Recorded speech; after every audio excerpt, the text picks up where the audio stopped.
আবার আমন্ত্রণ বাংলাদেশ ইলেকশনে আলোচনায় যাবার আগে এই মুহূর্তে নবাবগঞ্জের নিজ বাসভবনে ঢাকা ১ আসনের স্বতন্ত্র প্রার্থী সালমা ইসলামের প্রধান নির্বাচনী এজেন্ট যমুনা গ্রুপের চেয়ারম্যান জনাব নুরুল ইসলাম বক্তব্য রাখছেন। আমরা তার বক্তব্য শুনতে চাই।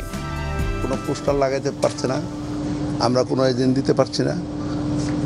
বহু কষ্টে আমরা আজকে এজেন্ট দিয়েছিলাম, সেগুলি গত রাত্রে আওয়ামী লীগের কিছু দুষ্কৃতকারী কিছু লোক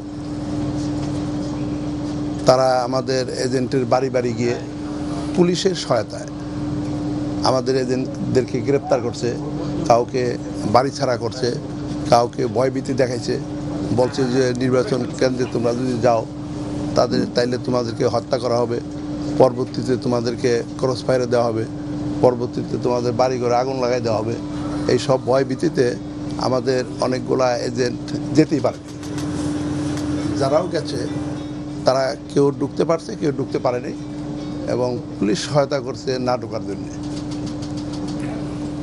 11:30 পর্যন্ত 178টার মধ্যে 150টাই এজেন্ট ছিল না, আর যখন 11টা বাজে তখন একদমই শূন্য, 178-এর মধ্যে একজন এজেন্ট নেই। তা আপনারাই বলুন যে এইভাবে আমরা কিভাবে নির্বাচনটা করব?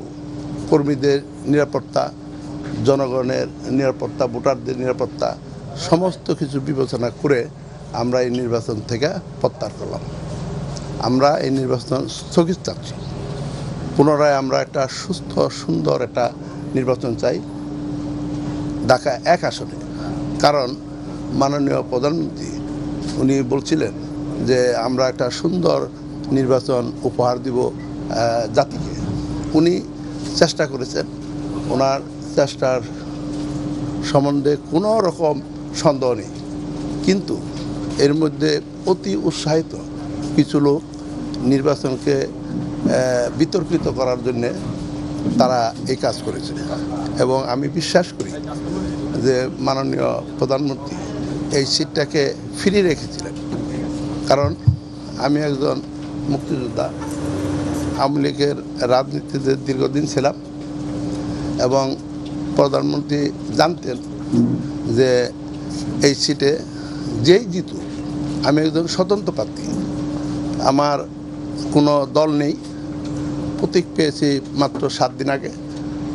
তাতে আমি ওয়াদা করেছিলাম যে আমরা যদি এখানে 101 আসন থেকে যদি নির্বাচিত হই তাহলে আমরা আওয়ামী লীগে জয়েন করব। এবং প্রধানমন্ত্রীরা বিশ্বাস করতেন যে দুজনই আমার, একজন ডাইরেক্ট নৌকা আর একজন গাড়ি মার্কা প্রতীকে স্বতন্ত্র, আমি কোনো দলের না। তার মানে যেই জিতুক এটা আওয়ামী লীগেরই সিট, এতে কোনো সন্দেহ ছিল না। আমি একজন ব্যবসায়ী, আমি সবসময় আওয়ামী লীগের রাজনীতিতে বিশ্বাস করি, এবং প্রধানমন্ত্রী আমাকে অনেক ভালো জানেন। আমিও ওনার নীতি এবং আদর্শের উপরে একজন অনুসারী এবং বিশ্বাসী। তাই আমি ওনার উপরে শ্রদ্ধা রেখে, সম্মান রেখে আমি এই নির্বাচন থেকে সরে দাঁড়ালাম। আমি আবার ওনার কাছে দাবি রাখলাম যে উনি যেন সুন্দর একটি নির্বাচন ঢাকা 1-এর অধিবাসীদেরকে উপহার দিবেন, এটি আমার প্রত্যাশা। এটা আমরা অলরেডি জানিয়েছি। আর 300 সিটে নির্বাচন হচ্ছে, আমি আশা করি নবাবগঞ্জের মতো না, অন্য সিটগুলা ভালোভাবে নির্বাচন হচ্ছে, আমার এটা বিশ্বাস। এইখানে শুধু একজন শিল্পপতি বিতর্কিত, সে আওয়ামী লীগের কেউ না, আপনারা জানেন, তার সম্বন্ধে আমি এর থেকে বেশি কিছু বলতে চাই না। তা আমার কথা হলো যে এখানে বিতর্কিত এই নির্বাচনকে না করলেও হতো, কারণ আমরা দুইজনেই আওয়ামী লীগ, যেই উইন করুক না কেন। এটা তো আমি অন্য কোনো দলের না, বিএনপিরও না, দানের শিশুরও না।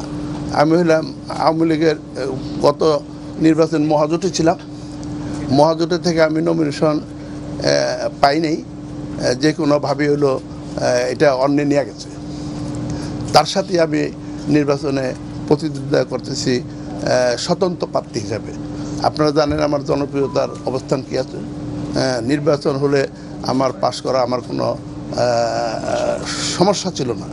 আমার ধারণা যদি নিরপেক্ষ 50% নিরপেক্ষ হইতো তাহলে আমি হয়তো 1 লক্ষ ভোটে কমসে কম ব্যবধানে আমি এমপি হতে পারতাম। আপনি বলছেন আপনি স্বতন্ত্র প্রার্থী, গতকালকে ঐক্যফ্রন্টের পক্ষ থেকে আপনাদেরকে সমর্থন দেওয়া হয়েছে এবং বিএনপি প্রেস রিলিজ দিয়ে সেটা জানিয়েছে। আমি শুনেছি, কারণ সবাই চায় যে ওনার শক্তিকে একটু বড় করুক, তার বহর একটু বড় হোক।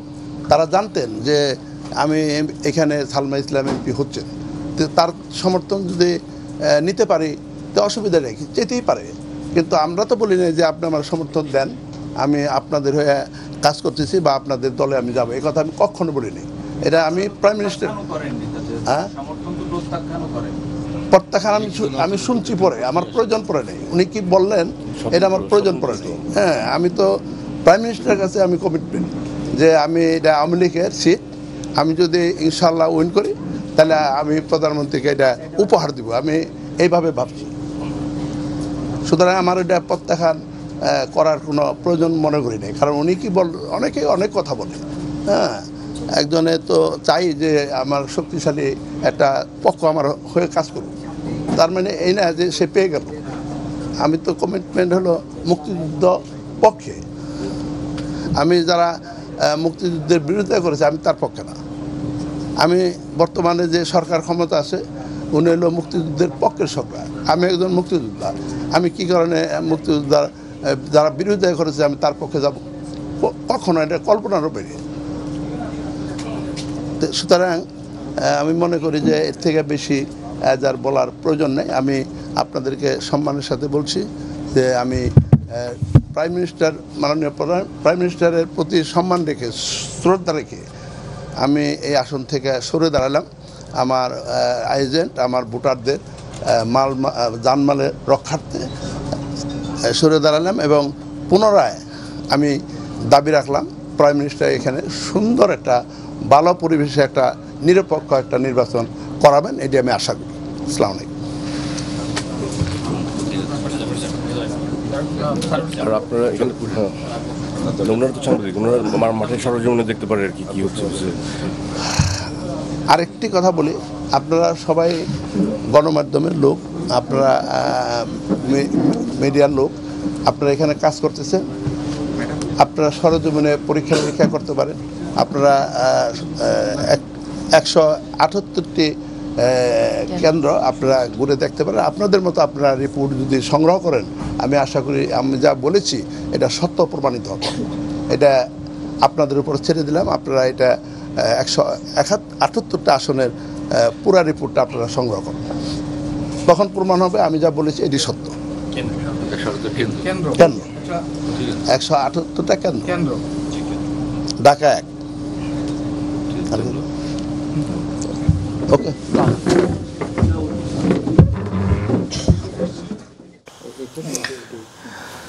বলছিলেন ঢাকা 1 আসনের স্বতন্ত্র প্রার্থী সালমা ইসলামের চিফ ইলেকশন এজেন্ট যমুনা গ্রুপের চেয়ারম্যান নুরুল ইসলাম, যিনি জানালেন যে ঢাকা 1 আসনের পুনরায় নির্বাচন চেয়ে তিনি এই নির্বাচন থেকে সরে দাঁড়ালেন। আমি আমার আলোচনায় ফিরে আসতে চাই। ডক্টর এম সাখাওয়াত, এখন পর্যন্ত যদি ঘড়ির কাঁটা দেখি 12টা 8, তার মানে একটা লম্বা সময়, অর্ধেকেরও বেশি মতো সময় হয়ে গেছে ভোটের প্রহরের। এখন পর্যন্ত যে ধরনের খবর গণমাধ্যম বলেন বা আপনার নিজস্ব সোর্স বলেন পাচ্ছেন, তাতে কিভাবে মূল্যায়ন করবেন প্রাথমিক মূল্যায়নটা? দেখুন, খুব ডিফিকাল্ট, কারণ আমি তো ধরুন অন দ্য গ্রাউন্ড দেখার সুযোগ হয়নি। আমি যেখানে ভোটটা দিয়ে আসলাম সেটা তো একটা প্রোটেক্টেড এরিয়া। সেখানে অবভিয়াসলি আমি যখন গেছি 9টা 9:30 তখন হার্ডলি 4-5 জন ছিল, এখন আস্তে আস্তে যাচ্ছে। বাট ওখানে কখনোই এর আগেও কখনো কোনো ভোটে কিছু হয়নি। কিন্তু বাইরে কিছু কিছু সংবাদ যে সমস্ত গণমাধ্যমে আসে এবং অনেকে আমাকে ফোন করেছে, আমার এক আত্মীয় একদম রিমোট এরিয়া, আমার একদম সাউথ অফ বে অফ বেঙ্গলের কাছে, কান্নাকাটি করতেছিলেন যে এরকম মানে ধমকি আমি ভোট দিয়ে আসছি, আমার পিছনে পিছনে হুমকে দিয়েছে। এখন এটা সত্যতা তো আমার কাছে যাচাই করা খুব ডিফিকাল্ট, বাট এরকম বাংলাদেশে যে প্রথম হচ্ছে এরকম না, এর আগেও 2014 সালে তো ইলেকশন যেটাই হোক যেভাবে হয়েছে, আমরা যে ট্রেন্ডটা লোকাল ইলেকশনগুলোতে দেখেছিলাম ওই ট্রেন্ডটাই কিন্তু এখানে দেখা যাচ্ছে। আমি জানি না 300 আসনে হয়তো নাও হতে পারে, বাট ম্যাক্সিমাম আসনে। আর ধরুন এই যে আমরা দেখলাম যে কয়েকজন উইথড্র করে গেছে, কোন পর্যায়ে একটা উইথড্র করে যদি আমি বলি যে একজন প্রার্থী যিনি নমিনেশন পেলেন, এবার নমিনেশন পেতেও খুব কষ্ট হয়েছে, নমিনেশন পেলেন, সেই নমিনেশন পাওয়ার পরে তিনি সর্বস্ব তার শক্তি লাগিয়ে দিলেন, এবং হার জিতটা বড় কথা নয়, উনি যে আমি যে ইলেকশনের থ্রুতে গেলাম, ধরুন আমি আমাদের অভিজ্ঞতা যদি বলি 2008-এ তো লোকে হেরেছে, সবাই তো আর জিতেনি, কিন্তু পিপল ওয়েন্ট থ্রু। কেউ আমার মনে পড়ে না যে কেউ এরকম দাঁড়িয়ে বলছে বর্জন করলাম, কারণ পরিবেশটা সেরকম ছিল, সেই পরিবেশে তারা হেরেছে। হারার পরে অবভিয়াসলি আপনার অভিযোগ ছিল যে ভোট ঠিক হয় না, এদের দলগতভাবে।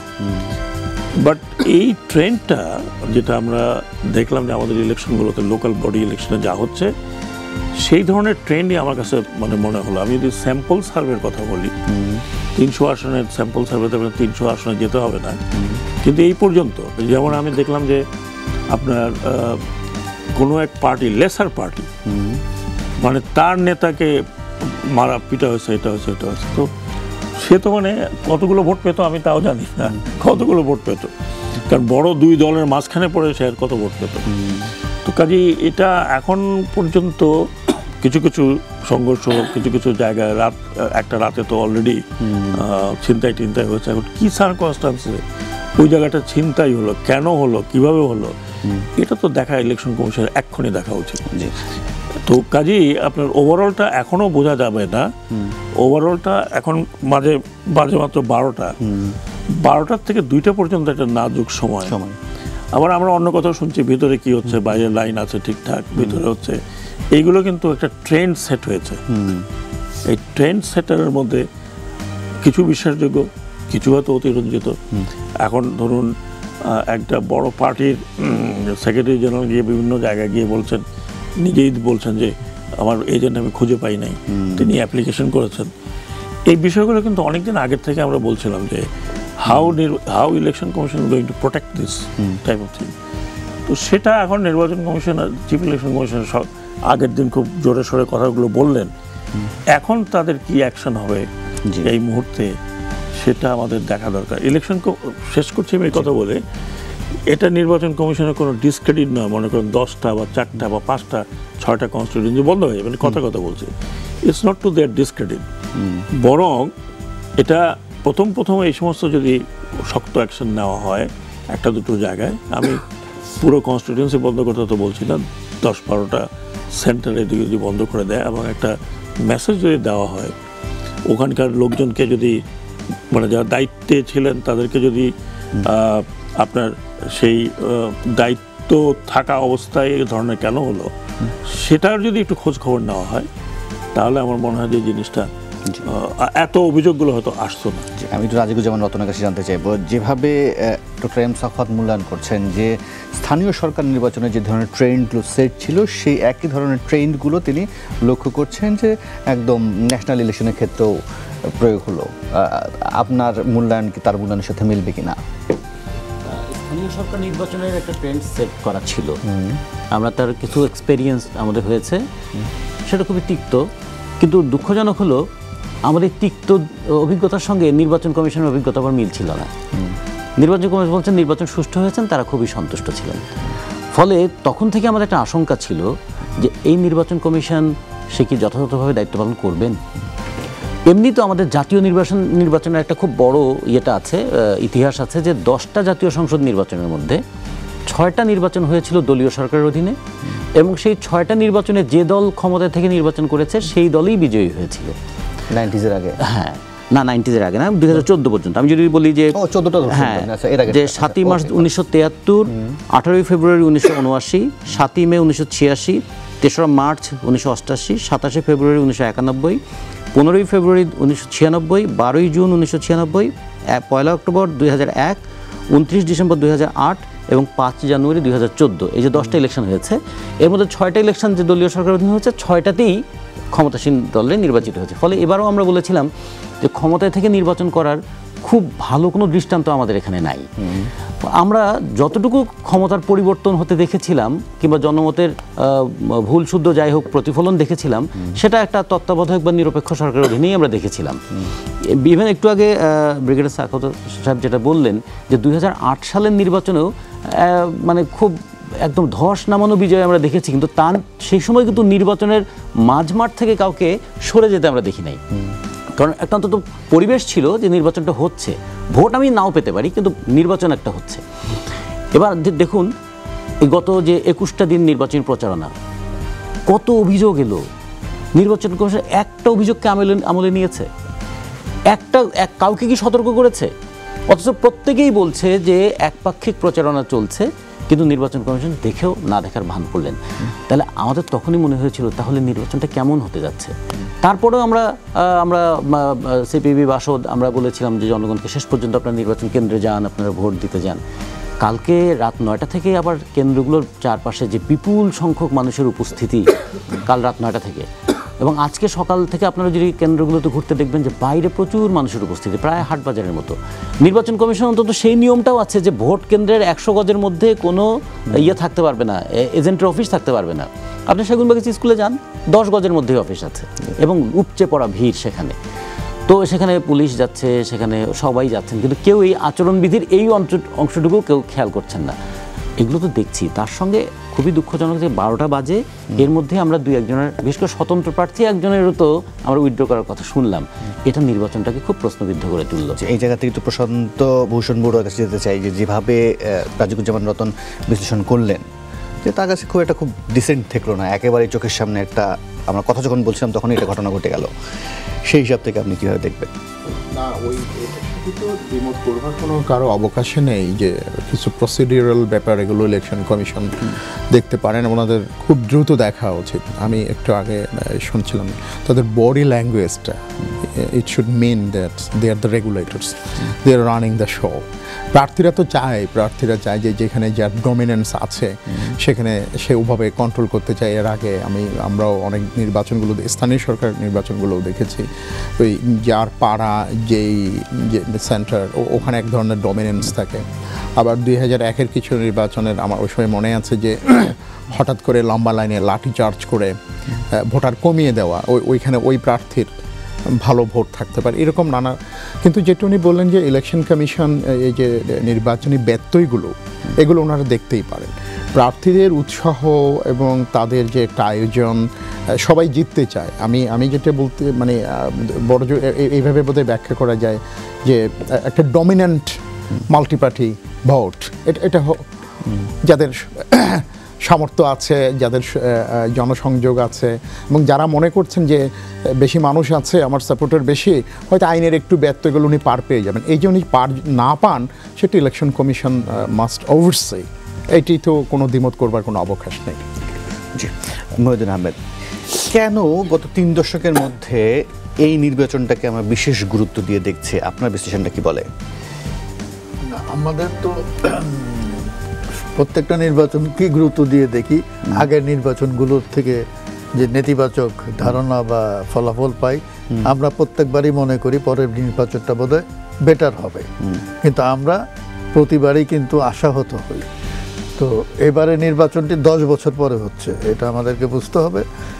এমনকি 10 বছর পরে বললেও ভুল হবে, কারণ 2008-এর নির্বাচনটি একটি বিশেষ পরিস্থিতি তো হয়েছিল এবং অত্যন্ত আমি বলবো শৃঙ্খলা নিয়ন্ত্রণ সব কিছু ছিল এবং রাজনৈতিক দলগুলো অনেকটা ব্যাকফুটে ছিল এবং এটার জন্য তারাই দায়ী।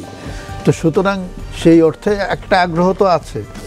আর কয়েক কোটি ভোটার মানে গত 10 বছরের মধ্যে, মানে আমি বলবো যে যারা প্রথমবারের মতো নির্বাচন ভোট দিতে যাচ্ছে, মানে 10 বছরে যারা ভোটার হয়েছে তারা অনেকে 2014-তে ভোট দিতে পারেননি, আগ্রহ আছে।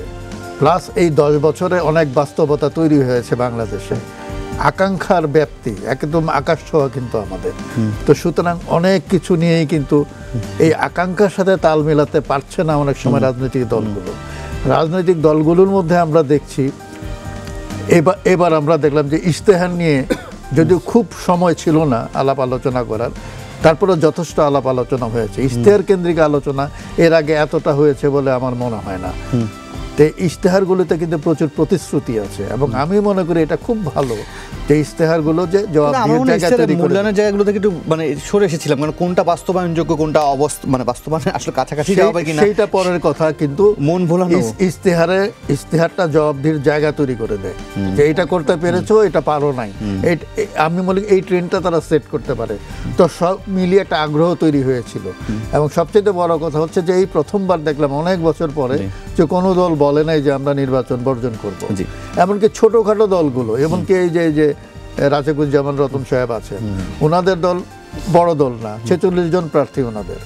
তো এইরকম অনেক আছে, সিপিবির 74 জন প্রার্থী। তার মানে সব দিক দিয়ে ইসলামী আন্দোলনের 299 জন প্রার্থী। কিন্তু মুশকিল হচ্ছে কি নির্বাচনের মাঠটা আমরা দেখলাম। আপনার কথা থেকে সম্ভবত আমাদের এক সহকর্মী আছেন সৌমিত্র শুভ্র, তার একটা প্রশ্ন তৈরি হয়েছে, সে প্রশ্নটা করতে চায়। সৌমিত্র শুভ্র, যোগ দিয়ে প্রশ্নটা করুন। মির, জানতে চাইছি মহিউদ্দিন আহমদ বলছিলেন যে 2008-এ একটি বিশেষ পরিস্থিতি ছিল, 2014-তে আমরা এক ধরনের পরিস্থিতি দেখলাম। দেখুন 2008-এ এক ধরনের একটা তাগাদা ছিল আসলে একটা গণতান্ত্রিক পরিস্থিতিতে উত্তরণের। 2014-তে সাংবিধানিক ধারাবাহিকতা রক্ষার এক ধরনের ব্যাপার ছিল, এই ধরনের বক্তব্যগুলো এসেছিল। জানতে চাই 2018 নির্বাচনকে আসলে আমরা কিভাবে অভিহিত করবো? এখানেও তো কিছু অভিনব বৈশিষ্ট্য রয়েছে জনাব মহিউদ্দিন আহমদ। না, অভিনব বৈশিষ্ট্য অবশ্যই আছে। আমি 2008 সালে আমি বলছিলাম যে ওই একটা পরিস্থিতির 2 বছর তো একটা পরিস্থিতি ছিল, তাই না? তো সেখানে কিন্তু রাজনৈতিক দলগুলোকে অনেক স্ক্রুটিনির সামনে যেতে হয়েছে এবং তাদের মধ্যে আত্মোপলব্ধি হবে এটা কিন্তু আমরা আশা করেছিলাম এবং তারা অনেকেই ওই সময় অনেক কিছু বলেছেন। কিন্তু এত কিছুর পর একটা ইউনিফর্ম একটা যে প্রাতিষ্ঠানিক ভিত্তি নির্বাচনের, 2008 সালে বলেছিল যে তারা কোনো দুর্নীতিবাজকে নমিনেশন দেবে না, এটা অন রেকর্ড আছে। তারপরে আমরা কিন্তু ব্যর্থ হয়ে দেখেছি। 2014-তে তো ভার্চুয়ালি নির্বাচন হয়নি।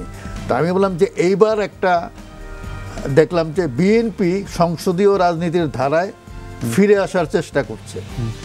তো এইটা একটা শুভ লক্ষণ। আওয়ামী লীগ তো আছেই অলরেডি মাঠে, কিন্তু আমরা দেখলাম যে অনেকটাই একতরফা প্রচারণা, যেটাকে আওয়ামী লীগের পক্ষ থেকে বলা হচ্ছে ষড়যন্ত্র। যে তারা কেন করছে না, নিশ্চয়ই কোনো ষড়যন্ত্র আছে। ষড়যন্ত্র তত্ত্বটা আসলে আমি বুঝি না আওয়ামী লীগ কীভাবে ব্যাখ্যা করেন। ষড়যন্ত্র কিন্তু বাইরে থেকে হয় না, কখনোই হয় না। বাইরে থেকে পরিকল্পনা হতে পারে, ষড়যন্ত্র হয় ঘরের ভেতরে। তো সেজন্যই তারা অনেক সময় না বুঝে অনেক কথা বলে। আমি বলবো যে ভোটারদের কাছে এই দেশটা এমন একটি ইউনিক দেশ, আমাদের এই মহাদেশের মধ্যে বাংলাদেশ হচ্ছে ইউনিক দেশ, যেটা জনগণ তৈরি করেছে। মধ্যরাতে ক্ষমতার হস্তান্তর হয়নি, রক্ত দিয়ে। এবং আমাদের সংবিধানের প্রিএম্বলের প্রথম লাইনটাই হচ্ছে জনগণ মুক্তিযুদ্ধ করে এই দেশটিকে স্বাধীন করেছে। এটা মানে কারো দয়ার দান না। সুতরাং এটা জনগণের রাষ্ট্র হবে এবং জনগণ নির্ধারণ করে দেবে কারা তাদের প্রতিনিধিত্ব করবে। জি মহিউদ্দিন আহমেদ, আমি একটু আপনাকে থামাতে চাই। আমি আবারও একটু মাঠের ফলাফল জানতে চাই, মাঠের খবর জানতে চাই। এই অংশে জাহিদুর রহমান এবং নাজমুল হাসান কলিমুল্লাহ দুজনের কাছে যেতে পারছি না। নাজমুল হাসান কলিমুল্লাহ তো বিশেষ করে আপনার নীতিমালার কারণেও তো বেশ কথা বলার সমস্যা আছে। জি জি, আমি সৌমিত্র শুভ্রর কাছে যেতে চাই, তার কাছে গিয়ে মাঠের হাল হকিকত জানবো। সৌমিত্র শুভ্র। হ্যাঁ মির, আমি মাঠের যে হালচাল সেগুলো জানাবো। এর আগে শুনছিলাম জনাব মহিউদ্দিন আহমদের কথা এবং অন্যান্য জ্যোতিথীরা বলছিলেন আপনার সঙ্গে, তাদের মাধ্যমে আসলে বোঝার চেষ্টা করছিলাম যে তাদের যে বক্তব্যগুলো, তাদের যে হতাশার জায়গা কোথাও যে প্রতিষ্ঠান হিসেবে নির্বাচনের যেই প্রক্রিয়া সেটি আসলে প্রাতিষ্ঠানিকভাবে কতখানি ভিত্তি পেয়েছে, সেগুলো তাদের যে বক্তব্য সেগুলো বোঝার চেষ্টা করছিলাম। মির, থাকুন, আপনার অতিথিদের নিয়ে আবার ফিরবো আপনার কাছে। সহকর্মী মীর হাসান জানাচ্ছিলেন, কথা বলছিলেন অতিথিদের সঙ্গে এবং তার মাধ্যমে আমরা বোঝার চেষ্টা করছিলাম সার্বিক নির্বাচনী পরিস্থিতি এবং নানা মাত্রিক ব্যাখ্যা বিশ্লেষণ। দর্শক, বাংলাদেশ ইলেকশন আরেকটা বিরতির সময় হলো, একটু পরে ফিরে আসছি, সাথেই থাকুন।